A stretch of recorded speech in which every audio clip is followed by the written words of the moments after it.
Treasury yields ticking a bit higher today before pulling back slightly. Our next guest says she sees inflation-linked treasuries as a value opportunity for investors right now. Joining us now is Nancy Davis of Quadratic Capital Management. Why, Nancy, do investors need exposure to inflation-linked treasuries? Well, they're not in most passive indices. So even if you have an active manager, they're mostly benchmarked to core fixed income using the AG index. And the AG has no inflation protected bonds, and it's only short volatility because a third of the index is residential mortgages. So I think having inflation protected bonds is just a key diversifier, especially for those people who are nearing retirement or who are in retirement, because they will not benefit from wage inflation. They just have a higher cost of living, and then they tend to have more fixed income in their portfolios. So I think inflation protection is just one of those things that all investors, I think, should be considering as part of their liquid bond portfolio. So on the bond portfolio, Nancy, a lot of people think we've seen the highs in yields, with the Fed now hinting at smaller interest rate increases and potentially slowing sooner rather than later. Do you agree?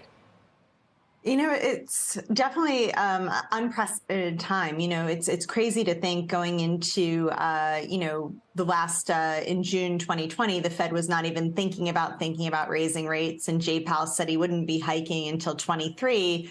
And look what happened in 2022. We've had one of the tightest hiking periods ever in the history of financial markets. The market is expecting another 50 basis point increase this year, and then we have another 25 basis points priced in for 23.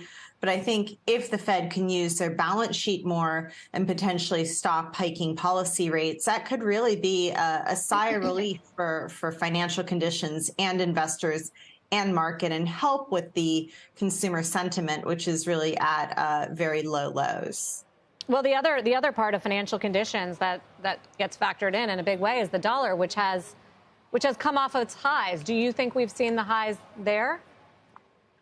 You know, it's tough to say because it's all a interest rate differential. You know, the Bank of Japan has continued their QE purchases. They've been very dovish. They have not been hiking policy rates. So you've seen a big appreciation of the dollar relative to some other currencies like the euro and the yen.